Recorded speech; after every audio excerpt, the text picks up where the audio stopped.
Welcome to another episode of the Simply Ball Dropping Podcast. I'm your host and the man behind the mic, K Sap. But today is Monday, and we got to get off into it, man. We got to get the reaction to what happened yesterday when the New England Patriots beat the Cleveland Browns 32-13, and now Myles Garrett has exposed Dillon Gabriel and Kevin Stefanski, and he wants answers.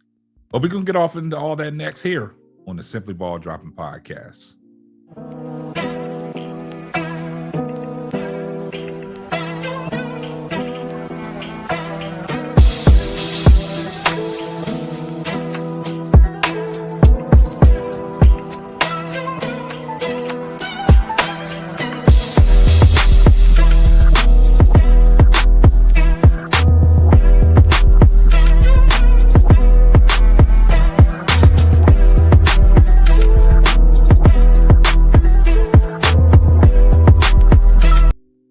Well, guys, I'm here to tell you, I'm back, and y'all just in time, because we talked before this weekend came up, and we talked about leading up to this New England Patriots game against the Cleveland Browns, and we talked about Dillon Gabriel, and we talked about this game will really expose Dillon Gabriel. It not only exposed Dillon Gabriel, it exposed Kevin Stefanski in a wide margin. And it seems like these veterans are on the team are frustrated. And I've told you guys before, everybody that's been listening, I told you that Kevin Stefanski has lost that locker room. These veteran players, they want better. And they know the guy is Shedeur Sanders, and Dillon Gabriel cannot orchestrate enough offense to get Cleveland Browns over the hump to get any wins. I've always told you the defense plays lights out. Now, guys, peep what happened leading up to the game against New England. All the chatter about Dillon Gabriel getting all the first team reps. Shedeur wasn't getting no reps. Now, they pushed this narrative that Shedeur Sanders had a back injury. Now, we've seen Shedeur Sanders play at Jackson State, get knocked around. We've seen him play at Colorado, get beat up and battered and bruised. The most sacked quarterback in the FBS his first year at Colorado, and he never missed a game. He never missed a game for anything. Early reports in training camp, they was talking about he had an oblique injury, and they put him on the injury report, and that's why we wasn't going to see Shedeur.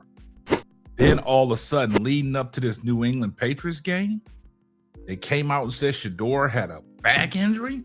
Now, we saw Shedeur warming up against the New England Patriots. I didn't see no evidence of anybody with a sore back or a bad back, and they inactivated him and moved Bailey Zappi to quarterback too. And that game against New England Patriots, Dillon Gabriel was exposed big time. What have I been telling you guys? He can't throw the ball down the field. Everything is dink and dunk. And now not only is he not moving the offense, now the defense is highly frustrated. Myles Garrett, a career day, 5 sacks, and you still can't put enough points on the board to beat the New England Patriots. You put up a measly 13 points. The first drive that Cleveland had, they marched down the field. Dillon Gabriel threw a nice little touchdown pass, but after that, everything was empty calories, because that's when the Patriots put it on them. And Myles Garrett was so frustrated, he took a shot at Dillon Gabriel and Kevin Stefanski. But before we get off into what Myles Garrett had to say, we partnered up with Underdog Fantasy, and this is a word from our sponsor. Underdog Fantasy is the best way to play fantasy sports. Let me tell you about the easiest way to get in on some WNBA and NBA action. Find your player, pick higher or lower, win you some extra cash. Pick between 2 to 5 players to fill out your pick'em entry. Get every pick right and win some serious cash. Use my promo code SBD23 and receive up to $1,000 in bonus cash. Now that it's football time, follow Simply Ball Dropping as I share my picks. Like I said, pick your player, choose your amount, win money. Make picks, win cash. Thank you, Underdog Fantasy, for the partnership with us, and thank you for using promo code SBD23 on Underdog Fantasy. Now, guys, with that being said, before we get off into what Myles Garrett had to say, let's take a look at how Dillon Gabriel performed on Sunday against the New England Patriots. Take a look at his stats. Dillon Gabriel was 21 of 35 for 156 yards, 2 TDs, and 2 interceptions. He was sacked 1 time for 11-yard loss. But that's not what's alarming to me. I want you to take a look at these receiving stats with your wide receivers. Harold Fannin Jr., he led the receiving corps with 6 receptions, 62 yards, 1 TD. He had 8 targets. That's your tight end. David Njoku, 4 catches, 37 yards, and he had a touchdown. His longest was 20, 5 targets. Now look at your wide receivers. Jamari Thrash, 2 receptions, 31 yards. 21 was his longest. Dylan Sampson, 5 catches, 29 yards. 11 was his. 6 targets. Look at Jerry Jeudy. Jerry Jeudy, 2 targets. 2 targets. He had 0 receptions, 0 yards. And look at Isaiah Bond. 4 targets, 0 receptions, 0 yards.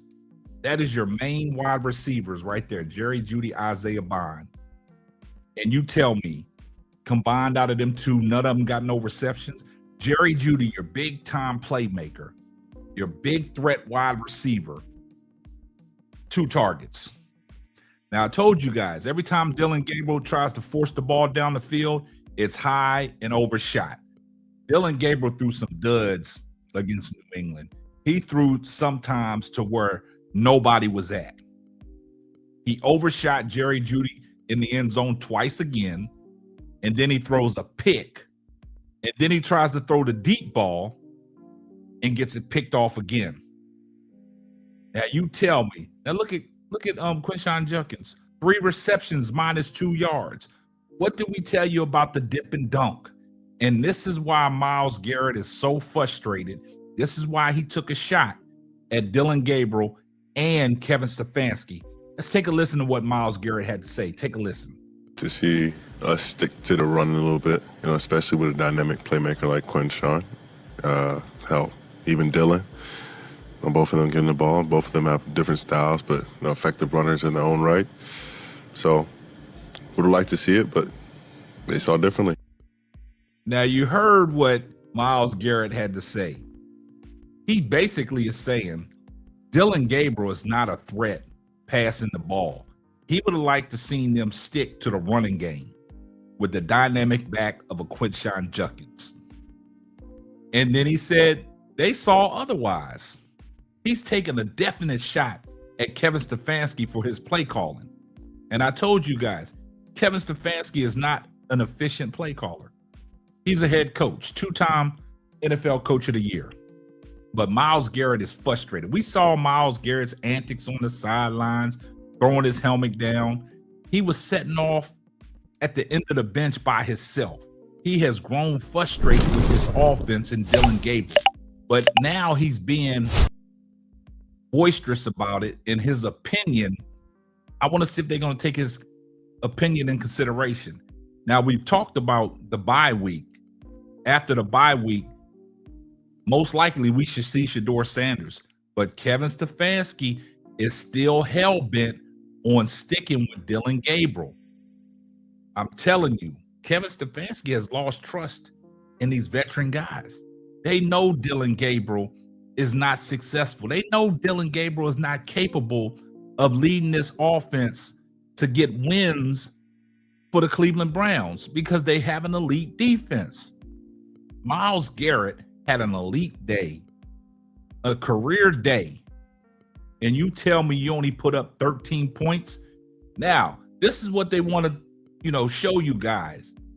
Dillon Gabriel was so bad that Kevin Stefanski kept him in when the game was out of reach in the fourth quarter drive when it was garbage time, empty calories, to pad his stats, to make his stats look good.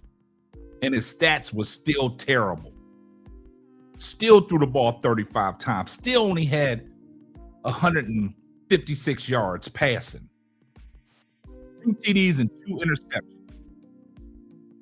And the team is growing frustrated with Dillon Gabriel. That's why there's chants in other stadiums, we want Shedeur. Some of these players that are on these other teams want to see Shedeur as well. Mike Grable, after the game, took a direct shot at Dillon Gabriel and Kevin Stefanski. That's how diabolical it is. But hey, y'all guys get down in the comments section. I gave everybody a chance to go and try to find anything that's going to big up Dillon Gabriel, and we can't find it. I got 2 more videos that's going to drop later on today because we gotta take a shot at Tony Grossi. We got to get off into Tony Grossi.